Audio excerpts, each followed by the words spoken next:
صدیوں پہلے کی بات ہے، مصر کی سرزمین پر حضرت موسیٰ اپنی قوم بنی اسرائیل کی رہنمائی کر رہے تھے۔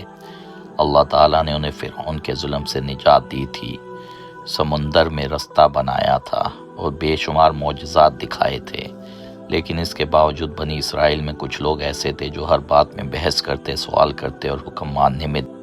بنی اسرائیل کی بستی میں ایک بہت امیر شخص رہتا تھا۔ اس کے پاس سونے کے خزانے، اونٹوں کے قافلے اور بڑے بڑے باغات تھے، لیکن وہ بہت کنجوس اور مغرور تھا۔ اس کا ایک بھتیجا تھا جو اس کی دولت کا لالچی تھا۔ وہ چاہتا تھا کہ چاچا جلد مر جائے تاکہ ساری دولت اسے مل جائے۔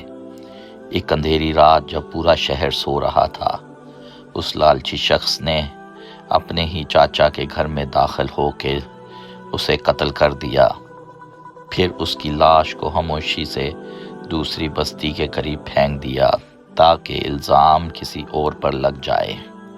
صبح ہوتے ہی شور مچ گیا، قتل ہو گیا، قتل ہو گیا، لوگ جمع ہو گئے، ہر شخص دوسرے پر شک کرنے لگا۔ کچھ لوگ ایک قبیلے پر الزام لگاتے، کچھ دوسرے پر۔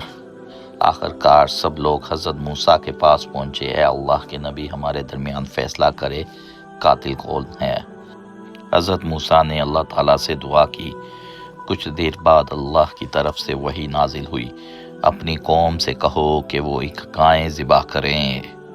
سب لوگ حیران رہ گئے، انہیں لگا شاید اس حکم کا قتل سے کوئی تعلق نہیں۔ ایک شخص طنزیہ انداز میں بولا، کیا آپ ہم سے مذاق کر رہے ہیں؟ حضرت موسیٰ کا چہرہ سنجیدہ ہو گیا۔ میں جاہلوں جیسی بات کرنے سے اللہ کی پناہ مانگتا ہوں، مگر بنی اسرائیل فوراً حکم ماننے کے بجائے سوالات پہ سوالات کرنے لگے۔ انہوں نے پوچھا، وہ گائے کیسی ہو؟ اللہ کی طرف سے جواب آیا، نہ بہت بڑی ہو، نہ بہت چھوٹی، بلکہ درمیانی عمر کی ہو۔ اگر وہ چاہتے تو کوئی بھی ایسی گائے ذبح کر سکتے تھے، مگر انہوں نے مزید سوال شروع کیا، اس کا رنگ کیسا ہو؟ جواب ملا، چمکدار زرد رنگ کی، ایسی کہ اسے دیکھ کر دل خوش ہو جائے۔ پھر بھی ان کے دل مطمئن نہ ہوئے۔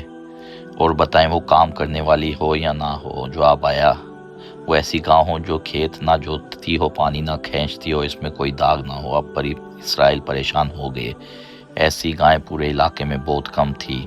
آخرکار انہیں ایک چھوٹے سے گاؤں میں ایک یتیم لڑکا ملا۔ اس کے پاس نہایت خوبصورت زرد گائیں تھی۔ سورج کی روشنی میں وہ اس کی کھال ایسے چمکتی تھی جیسے سونا۔ لوگوں نے کہا، یہی وہ گائیں ہیں۔ انہوں نے لڑکے سے گائیں خریدنے کی کوشش کی، مگر لڑکا اپنی ماں کے بغیر فیصلہ نہیں کرنا چاہتا تھا۔ وہ اپنی بوڑھی ماں کے پاس گیا۔ ماں بہت نیک عورت تھی۔ اس نے کہا، بیٹا، اگر یہ اللہ کے حکم کے لیے ہے تو اس کی مناسب قیمت مانگو۔ جب لوگوں نے قیمت پوچھی تو ماں نے اتنی زیادہ قیمت بتائی کہ سب حیران رہ گئے، لیکن چونکہ ان کے پاس کوئی اور راستہ نہیں تھا، اس لیے انہوں نے سونے سے بھری تہلیہ دے کر وہ گائیں خرید لی۔ آخرکار گائیں ذبح کی گئی۔ حضرت موسیٰ نے کہا، اب اس گائے کا ایک حصہ مقتول شخص کے جسم پر مارو۔ لوگ خوف و حیرت میں لاش کے گرد کھڑے ہو گئے۔ جیسے ہی گائے کا حصہ مردہ جسم سے لگایا گیا، اچانک ایک معجزہ ہوا۔ مردہ شخص آہستہ آہستہ اٹھ بیٹھا۔ لوگ خوف سے پیچھے ہٹ گئے، ہر طرف خاموشی چھا گئی۔ اس شخص نے کانپتی آواز میں اپنے قاتل کا نام لیا، مجھے میرے بھتیجے نے قتل کیا ہے۔ یہ کہتے ہی وہ دوبارہ زمین پر گر گیا اور اس کی روح واپس چلی گئی۔ حضرت موسیٰ نے اپنی قوم کو نصیحت کرتے ہوئے فرمایا، اگر تم شروع میں ہی اللہ کا حکم مان لیتے تو خود کو اتنی مشکل میں نہ ڈالتے۔ اس واقعے کے بعد کچھ لوگوں کے دل نرم ہو گئے، لیکن کچھ بھی ضد میں رہے۔ اس کہانی سے ہمیں بہت سے سبق ملتے